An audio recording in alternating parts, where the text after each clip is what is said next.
હવે આગળ સીધા જઈએ સંસદ ભવન, જ્યાં કેન્દ્રીય ગૃહ પ્રધાન અમિત શાહ મહિલા અનામત બિલ પર સંસદમાં સંબોધન આપી રહ્યા છે। तमिलनाडु इतने सारे लोग काले कपड़े पहनकर आए हैं। मैं तमिलनाडु की जनता को भी आश्वस्त करना चाहता हूं कि आपकी शक्ति कम नहीं होगी, बढ़ रही है। मान्यवर, अभी 39 सांसद तमिलनाडु राज्य से चुनकर यहां आते हैं और 543 के सदन में उसके प्रतिशत है 7.18%, और अब 50% वृद्धि के बाद सांसद लगभग हो जाएंगे 59, और इनकी नए सदन में 816 के सदन में प्रतिशत में संख्या हो जाएगी 7.23। मैं फिर से एक बार रिपीट करना चाहता हूं, अभी तमिलनाडु की सदन में प्रतिशत स्ट्रेंथ 7.18% है, वो बढ़कर हो जाएगी 7.23। तो तमिलनाडु को भी कोई नुकसान नहीं है। केरला में 20 सांसद हैं, 3.68% इनका स्ट्रेंथ है। 20 की जगह 30 सांसद होंगे और 3.68 की जगह होगा 3.67। अब कुल मिलाकर दक्षिण का जो पूरा नैरेटिव बनाया जाता है, उसको अगर हम सोचते हैं तो अभी 543 सीटों में जो आपके द्वारा बनाया गया है, उसमें 129 सांसद इस सदन में बैठते हैं। मान्यवर, लगभग 23.76% दक्षिण के सांसदों का यहां शक्ति है। अब 50% वृद्धि होने के बाद 129 की जगह 195 सांसद बैठेंगे और उनकी शक्ति 23.97%, मतलब 24% होगी। तो शक्ति बढ़ नहीं रही है, कम नहीं हो रही है, बढ़ रही है। तो कृपया कोई भी एक मिनट मेरा समाप्त तो होने दीजिए, समाप्त तो होने दीजिए। अरे पर समाप्त तो होने दीजिए। अरे पर बीच में कैसे करेंगे आप? मैं अभी बैठ जाइए, उसका भी जवाब देता हूं। आपको जवाब चाहिए ना, देता हूं।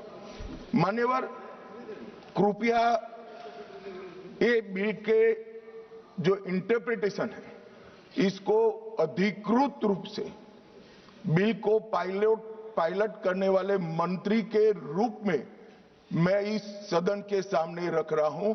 मैं मेरी जिम्मेदारी समझ रहा हूं। जो भ्रांति फैला रहे हैं वो शायद न समझते हैं, तो उसके लिए मेरा कोई टिप्पणी नहीं है। मान्यवर वेणुगोपाल जी कह रहे हैं कि किसने कहा? मैं अमित शाह भारत का गृह मंत्री कह रहा हूं, जो इस बिल को पायलट किया। दूसरी बात,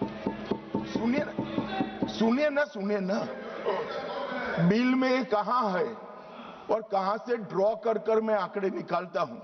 मैं कल उनको जब डिटेल जवाब दूंगा तब बता दूंगा, मगर वो सुनने के लिए बैठे वॉकआउट न कर जाए। बाकी मैं डिटेल केजी के बच्चे को समझ में आए इतनी सरलता से इनको मैं समझा दूंगा। उनको धैर्य से सुनना चाहिए। मान्यवर, इन्होंने कहा कि जाति जनगणना नहीं कराना चाहती है सरकार। इसको भी मुझे स्पष्ट कर देना चाहिए, सरकार की कैबिनेट ने नरेंद्र मोदी जी के नेतृत्व में जाति जनगणना करने का निर्णय कर लिया है। अगली जनगणना जाति जनगणना होने वाली है। एक भ्रांति फैलाई जा रही है कि अभी जो प्रश्न पूछे जा रहे हैं उसमें जाति का जिक्र नहीं है। मान्यवर, जनगणना जिनका डिटेल अभ्यास है उनको मालूम होगा, जनगणना 2 हिस्सों में होती है। पहले सभी मकानों को इंगित किया जाता है और उसके बाद में जो बिल्डिंग्स होते हैं, इसके अंदर रहने वाले बंदों को इंगित किया जाता है। तो बिल्डिंग की अभी तक कोई जाति की व्यवस्था हुई नहीं है, होगी तब इसको भी गिन लेंगे वे। अभी तक बिल्डिंग की कोई जाति व्यवस्था नहीं है मान्यवर। जब व्यक्तियों की जाति गिनी जाएगी तब जाति जनगणना का सवाल आएगा। ये भी मैं आज पूरी तरह से स्पष्ट कर देना चाहता हूं। मान्यवर, उन्होंने कहा कि 850 का आंकड़ा कहां से आया, ये मैं समझाता हूं। 850 का जो आंकड़ा है मान्यवर, वो इस तरह से बना है कि काल्पनिक रूप से सोच ले कि 100 सीटें हैं, अगर 33% माताओं को, मातृशक्ति को आरक्षण देना है तो उसमें 50% बढ़ाते हैं तो सीटें होती है 150, और 150 जब होती है इसका 33% करते हैं तो 100 सीटें ऑटोमेटिकली हो जाती हैं। जो 543 सदस्य बैठे हैं इसमें 50% वृद्धि होगी। इसका 33% जब माताओं के लिए रिजर्व हो जाएगा तब 543 की 43 ओपन सीटें होगी जहां पर भी महिलाएं लड़ सकती। तो ये 50% इस तरह से आया है। और 850 है वो राउंड ऑफ फिगर है, 816 एग्जैक्ट संख्या होगी। ये फिर से पूछेंगे कि ऐसा क्यों किया है, तो अभी भी राउंड ऑफ फिगर जो है ये 543 नहीं है, 543 से ज्यादा ही है। अब उन्होंने कहा कि वृद्धि कैसे करोगे। आप 550 इतना तो समझ जाएंगे भाई। मैं केजी कहा तो तुम 7 अर्थ में केजी की तरह करने लगे।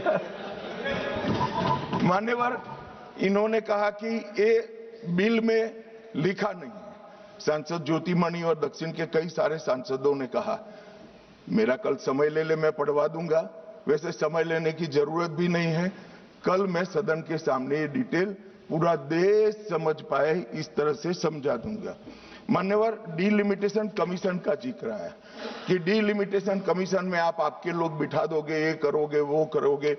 तो मैं माननीय सदस्य प्रियंका जी को कहना चाहता हूं, हमने डीलिमिटेशन कमीशन एक्ट के अंदर कोई बदलाव नहीं किया है। फुल स्टॉप कोमा में आपका डीलिमिटेशन कमीशन एक्ट को हमने रिपीट किया है। अगर आपने उस वक्त मैनिपुलेशन किया है तो मैं इतना कह सकता हूं, आप कह रही हो कि इससे मैनिपुलेशन होगा, तो आपने अगर उस वक्त ये एक्ट का उपयोग कर कर मैनिपुलेशन किया होगा तो मैं इतना कह सकता हूं कि हम नहीं करेंगे और मैं कुछ नहीं कह सकता। मान्यवर, एक वाक्य आया कि तमिलनाडु, बंगाल में चुनाव हो रहे हैं और ये नया एक्ट आ गया। मान्यवर,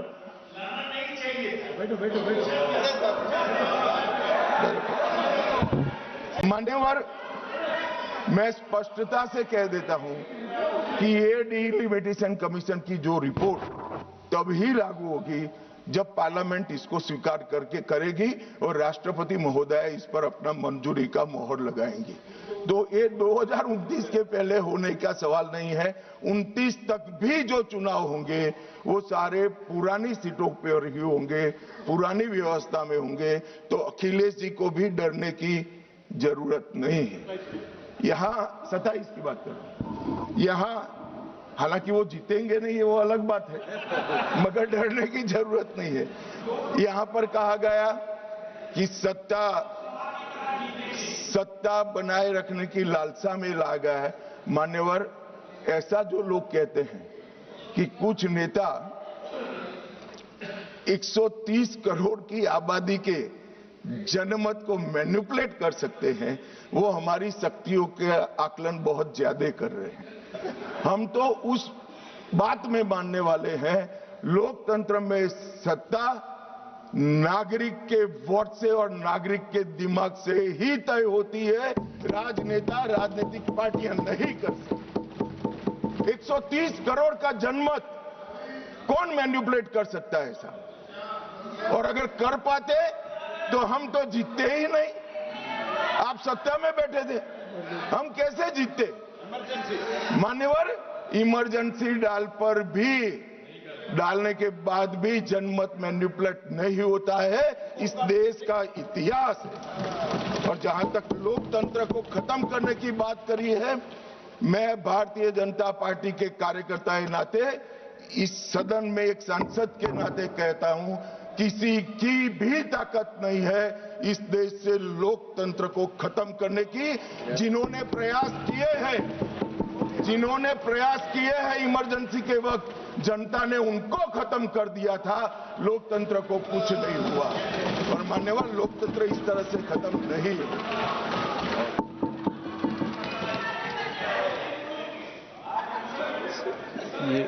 मलविंदर सिंह अपना आपका भाषण बाकी है, जब उसमें बोल देना। मलविंदर सिंह कंग।